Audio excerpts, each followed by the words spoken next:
अंबानी जी, देखिए आप अपनी पत्नी का अगर कोई गिफ्ट देना चाहते हैं बर्थडे पे तो आप पर्स देंगे, वो हवाई जहाज देते हैं। आप अगर आप अपने बच्चे को कुछ देना चाहेंगे तो आप बैट बॉल खरीद करके देंगे, वो क्रिकेट टीम खरीद करके देंगे। कल को हो सकता है, अभी बोला कि इनका स्टार्टअप कराना है तो बेटे के लिए जियो बना दिया, जियो इंडिया। जियो इंडिया नहीं, अंबानी जी का पोता जियो इंडिया कर रहा है, ठीक है। कल को ये कह देंगे कि भाई मोदी जी को बहुत चंदा दे दिया, आजकल उनके पीठ पे हाथ रखना छोड़ करके अपने बेटे के पीठ पे हाथ रखेंगे, वही इस देश का प्रधानमंत्री होगा। ये खतरनाक है, ये खतरनाक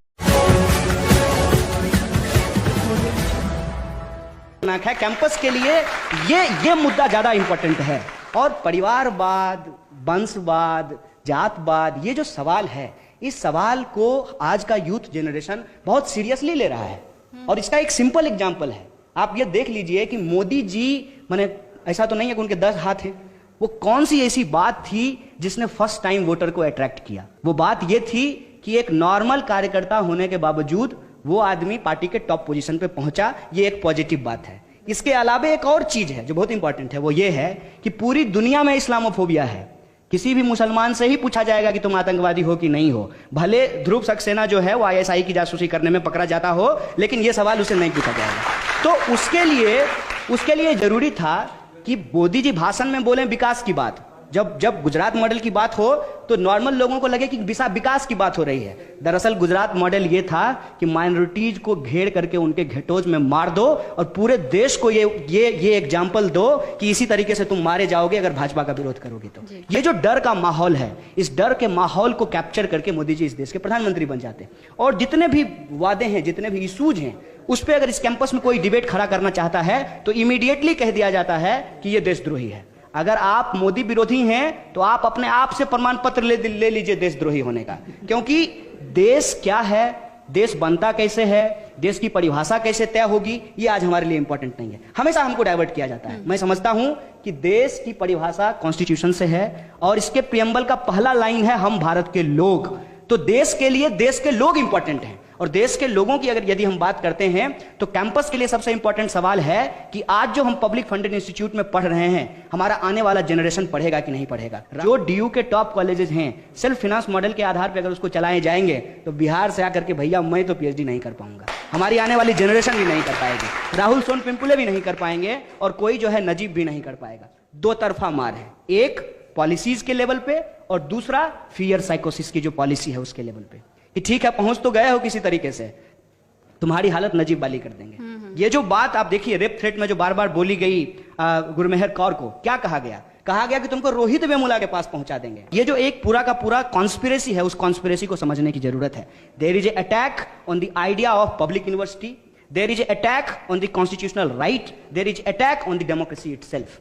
अगर ये कॉन्स्पिरेसी हम नहीं समझते हैं तो हमारे सामने इसी तरीके के लॉलीपॉप फेंके जाएंगे कि गांधी परिवार इस देश को बर्बाद कर दिया गया। फिर ये लॉलीपॉप फेंका, मैं गांधी परिवार को क्लीन चिट नहीं दे रहा हूं, इस मुगालते में ना रहे कि जो इस तरीके के लॉलीपॉप फेंके जाएंगे, फिर कहा जाएगा कि बुर्का खत्म कर देना चाहिए। बहुत इंटरेस्टिंग फैक्ट मैं आपको बताता हूं कि बुर्का का विरोध करने के लिए एबीवीपी की मतलब आरएसएस की महिला मोर्चा ने एक केसरिया स्कार्फ पहनने का चलन चलाया है।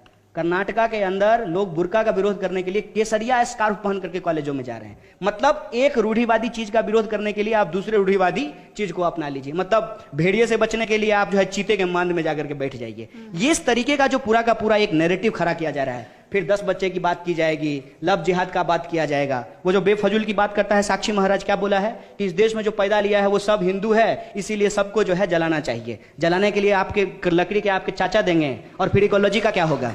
ये जो पूरा का पूरा सवाल है, उसमें जितनी बात को आप इंट्रोड्यूस करते हुए बोल रहे थे कि what is the idea of growth, what is the economic policy, what is the role of politics, ठीक है ना। और ये जो इंपॉर्टेंट बेसिक सवाल है, इस बेसिक सवाल को डाइवर्ट किससे किया जा रहा है। कुछ मत कीजिए, लड़की छेड़ दीजिए, तिरंगा झंडा हाथ में ले लीजिए, देशभक्त हैं देशभक्त हैं देशभक्त हैं, लड़की छेड़ना अपराध नहीं है। किसी को जो है मार दीजिए, कैमरा का जो है मीडिया का कैमरा तोड़ दीजिए, कुछ भी बोल दीजिए, वायलेंस कर दीजिए और कह दीजिए कि भाई देश के खिलाफ नारेबाजी हो रही थी। सपोज कीजिए कि देश के खिलाफ कुछ बोला जा रहा है, कैंपस में कोई पोस्टर लगाया गया है, उससे आप असहमत हैं, लेकिन वो कॉन्स्टिट्यूशनल है कि अनकॉन्स्टिट्यूशनल है, वो लीगल है कि इलीगल है, वो सेडिशियस है कि नहीं है, वो सेडिशन के अंतर्गत उस पर कार्रवाई होनी चाहिए कि नहीं होनी चाहिए, ये कोई कंगारू कोर्ट में तय नहीं होगा। ये इस देश के न्यायालय के द्वारा तय किया जाएगा, रूल ऑफ लॉ के द्वारा तय किया जाएगा। एबीवीपी तिरंगा झंडा लेकर के किसी को देशभक्ति का प्रमाण पत्र नहीं दे सकती है। एक बात। दूसरी बात यह है कि इनका इतिहास क्या है, इनका इतिहास क्या है। बार बार चीज निकल करके आ रही है, मुंह में दही जमा लेते हैं। ऐसे तो ये लोग इतना बोलते हैं, इतना बोलते हैं, इतना फेंकते हैं कि समझ में नहीं आता। जब ये मामला चल रहा था कि मैंने नहीं ने सेंचुरी मारा, मेरे बल्ले ने मारा, तो मेरे दिमाग में इमीडिएटली आया था, तब तो मोदी जी भी कल को कहेंगे कि मैंने नहीं फेंका था, मेरे मुंह ने फेंका था।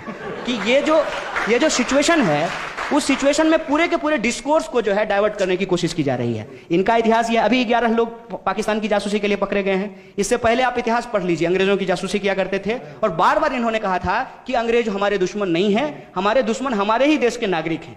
आज भी ये अपने ही देश के नागरिकों के ऊपर मारपीट कर रहे हैं और फर्जी तरीके से देशभक्ति बनाम देशद्रोह का विमर्श खड़ा कर रहे हैं। इस विमर्श से हमारा पेट भरने वाला नहीं है। अगर 2 करोड़ रोजगार पैदा मोदी जी नहीं कर पाते हैं, हमारे लिए सड़कों पे उतरने के लिए यह सबसे बड़ा मुद्दा है। रोहित को जस्टिस दिलाना यह हमारा सबसे मुद्दा है। नजीब को वापस लाना यह हमारा मुद्दा है। ये कितना भी ट्रैप में फंसाएं, हम लोग तो फंसने वाले नहीं हैं।